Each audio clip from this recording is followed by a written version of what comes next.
Hello and welcome to Taiwan Talks. I'm Inka Vat. Today is Beijing building a runway on a small disputed island in the South China Sea. And how did the Philippines Coast Guard successfully complete its resupply to Second Thomas Shoal despite Chinese harassment? With me to discuss this are Guo Yuan, National Sun Yat-sen University Institute of China and Asia Pacific Studies professor, and Gernot Nalari, retired US Air Force Foreign Area Officer specializing in counter-terrorism and irregular warfare. Professor Guo Jiman, very warm welcome to the show today. Satellite imagery shows China may be building a runway on Triton, the most southwestern of the disputed Paracel Islands, and therefore the closest to Vietnam. Jiman, coming to you first, what do you think China's plans are for this island?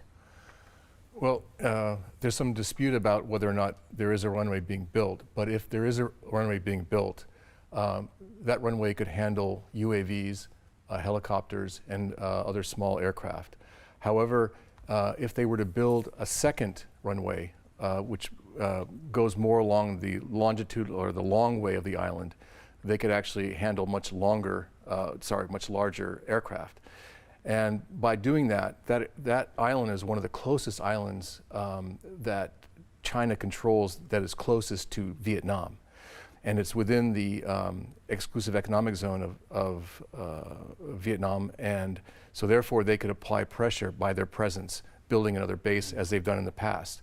So it's interesting to see how that will play out in terms of when Xi goes to Vietnam prior to Biden's visit on the 10th of September. And hopefully Vietnam won't be cajoled or coerced into making a deal with China that is not in its best interest. So, Professor Guo, I believe in terms of this 600-meter runway on Triton Island, I think number one, this is still too early to give conclusion of what it really is, because China is so good at salami slicing, and this is the first posture for China to do on this Triton Island. And So- salami slicing is the sort of repeated Slowly, and then wait and see approach to below see the how level of war. and to see how the U.S. and Vietnam react to these. Then they will decide how to go on. And number two is, I believe, is a countermeasure of China is also accusing Vietnam being sand dredging and building an artificial island as well. Right. It's countermeasure of China to Vietnam's artificial islands as well, as Jiman just mentioned. And it's within the Vietnam's EEZ. Easy, exactly. And number three is when all the focus is on China-Filipino dispute. This is a very good, diverse to distract attention to the other coast of South China Sea. Right. Yeah. I see. So- So that you think China is trying to distract Exactly. from the Philippines To to the other Vietnam. side of South China Sea. Yeah. Okay. Jiman. Well, as you know, I don't like referring to the so-called South China Sea, because even in Chinese it's South Sea, and south to what? South of China. So everything is around China. East Sea, South Sea. It's the Philippine government calls it the West Philippine Sea. The Vietnamese government call it the East Vietnamese Sea or the East Sea.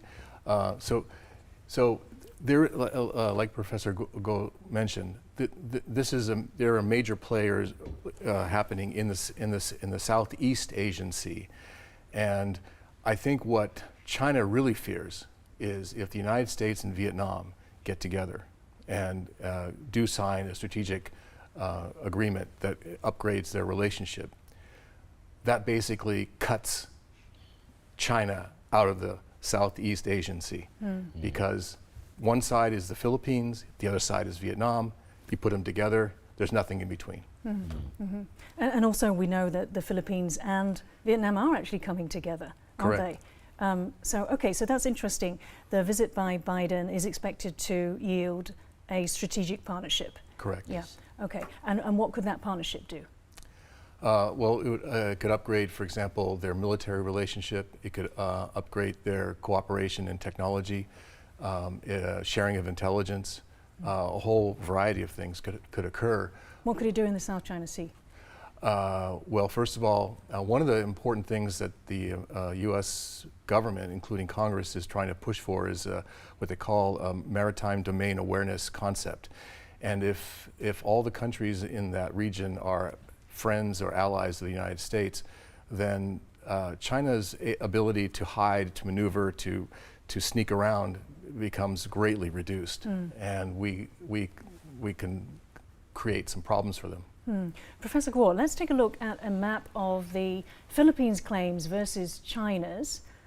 We can see there that both, you can see the red line is China's claim, and then the blue line is the Philippines' EEZ. The red line also is the 9-dash line. We can see there also that there's Mischief Reef and the second Thomas Shoal are claimed by both countries.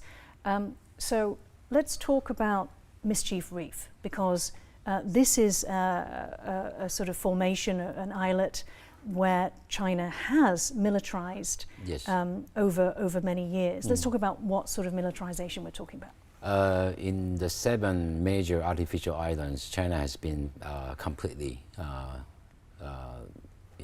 deploy and to make those artificial islands become a complete military basis, including Uli Island, including Mischief Reef, and also Subi Reef as well. Right. Those 3 are major ones. And those very complete package, including airfield, major harbor, and anti-ship missile base, Right. Air defense missile base as well. So on those 3 artificial islands, China has been complete their military deployment. Okay, and G-Man, how does this play out in any Taiwan contingency? So China has what people call the 9-dash line, which is really the 10-dash line because they added another line which includes Taiwan. So from their perspective, Taiwan is part of the Southeast Asian Sea, the so-called South China Sea. So it's part of the whole package. Second is China, when China says the 10-dash line is their territory, it means they mean it's national territory, not EEZ. So that means anybody going into that territory needs their permission. That's how they view it.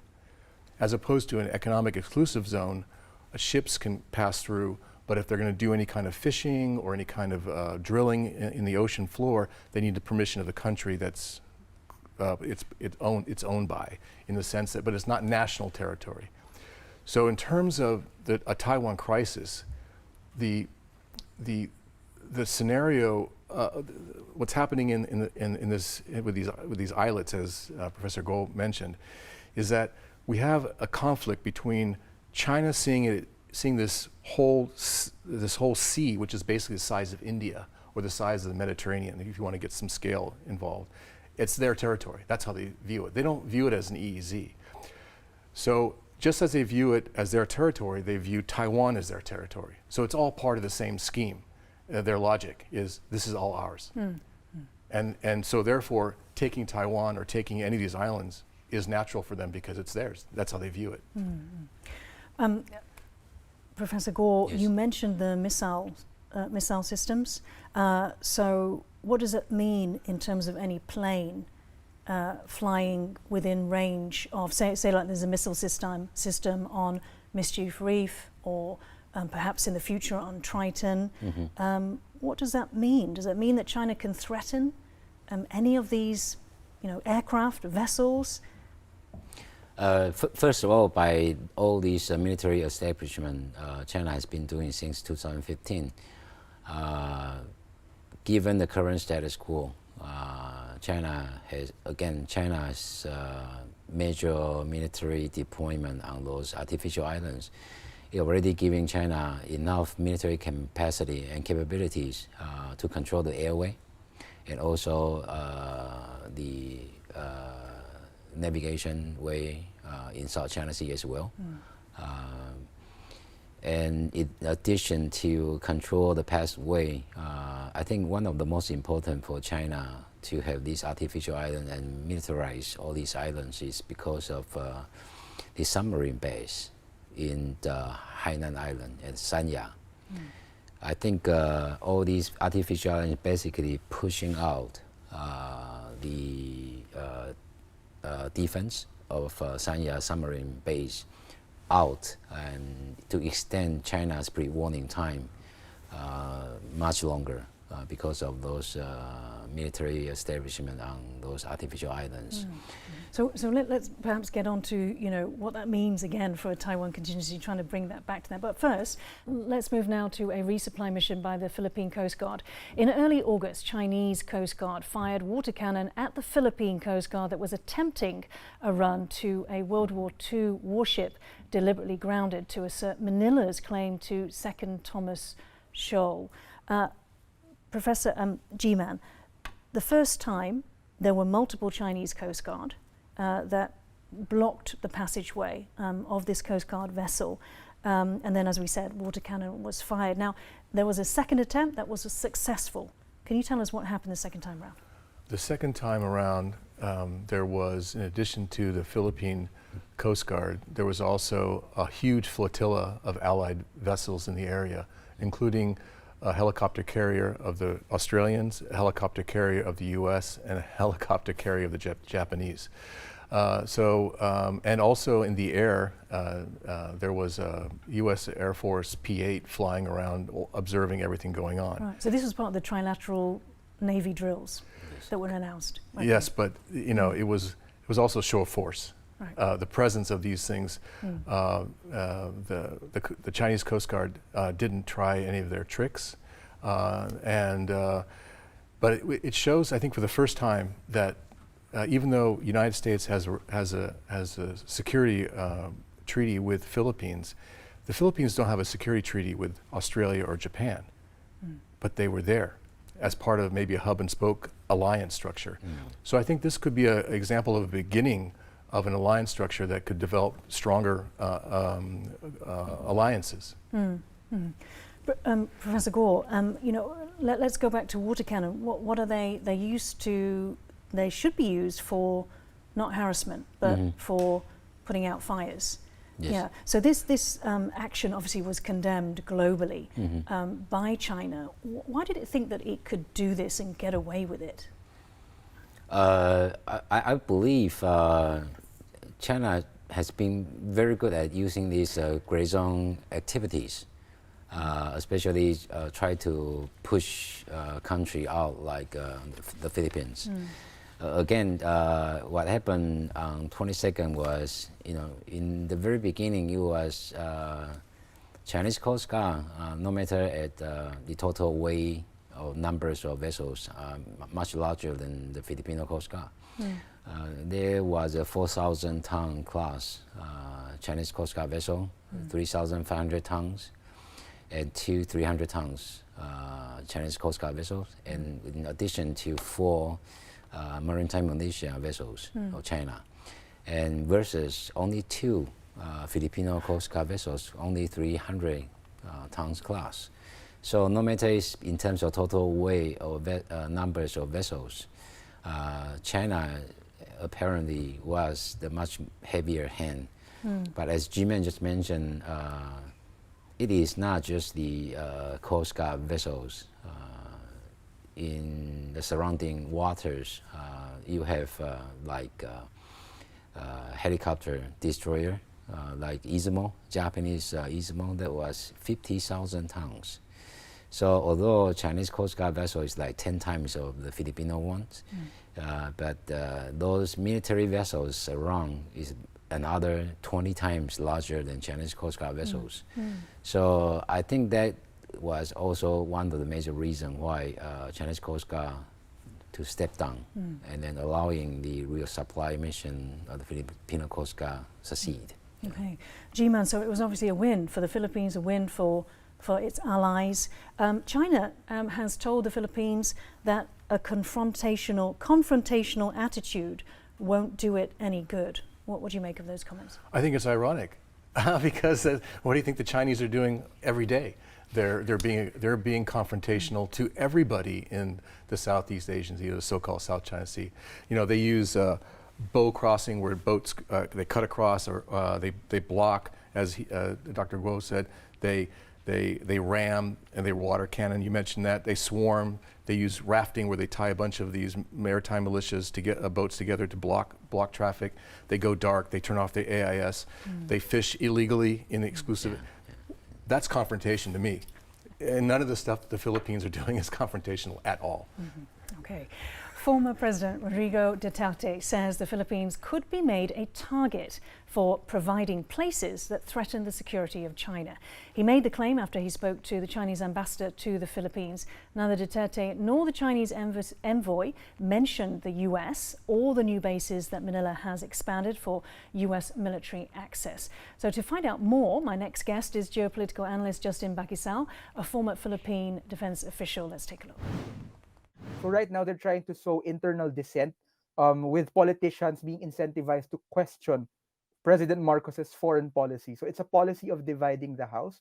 Although right now this is very unlikely to succeed. So the recent surveys show that 80% of Filipinos, a clear supermajority, actually support President Marcos's foreign policy, particularly joint drills with other countries in the South China Sea. So we're really heading toward a more aggressive and more assertive foreign policy by the Philippines that's very ruthless about defending our territorial interests. In terms of the water cannon incident where Chinese Coast Guard fired water cannon at the Philippine Coast Guard, which is trying to do a resupply run to the Sierra Madre, there are calls for a congressional inquiry into who exactly from the Philippines government had made a promise to China that that warship grounded there would be removed. How do you think this plays into what you talked about, China sowing dissent? This is clearly part of China's cognitive warfare here in the Philippines, right? Because first of all, we should not be entertaining inquiries about a Philippine promise because President Marcos has already said whether or not such an agreement has been made, it is effectively rescinded. So to entertain a Senate or congressional inquiry at the moment is really to give credibility to that argument by China, which we should not be entertaining. However, the Senate is actually taking a different direction to this right now. There is a rally around the flag effect that now seeks to prohibit politicians from making any further such promises down the line. There is, in fact, a law being proposed right now to codify the 2016 Permanent Court of Arbitration Award in domestic Philippine legislation so that no president in the future can ever bargain away with Philippine national territories. Allied nation support for the Philippines, we're seeing a lot in this area. What does all of this support mean for the Philippines and why is it happening now? So India has committed to support the arbitral ruling in favor of the Philippines. Australia right now is holding massive military exercises with the Philippines, and that's going to expand in the future. What we're seeing here is what Philippine Defense Secretary Gilberto Teodoro Jr. is calling as the Philippines being the value proposition. The Philippines is actually the central platform for pushback against China. So right now, the Philippines is also in discussion with a reciprocal access agreement with Japan, which seeks to allow access for their self-defense forces here in the Philippines. So that's one thing in the pipeline. And that essentially completes the security umbrella in the region. The Philippines partnering with the US, with Japan, with Australia, pursuing closer relations with South Korea. So all these things are necessary to have balance of power against China. All of these essentially sets up the chessboard such that there is actually a platform for more joint patrols in the South China Sea to occur, larger scale military drills, all of which add to the credible deterrence posture in the region.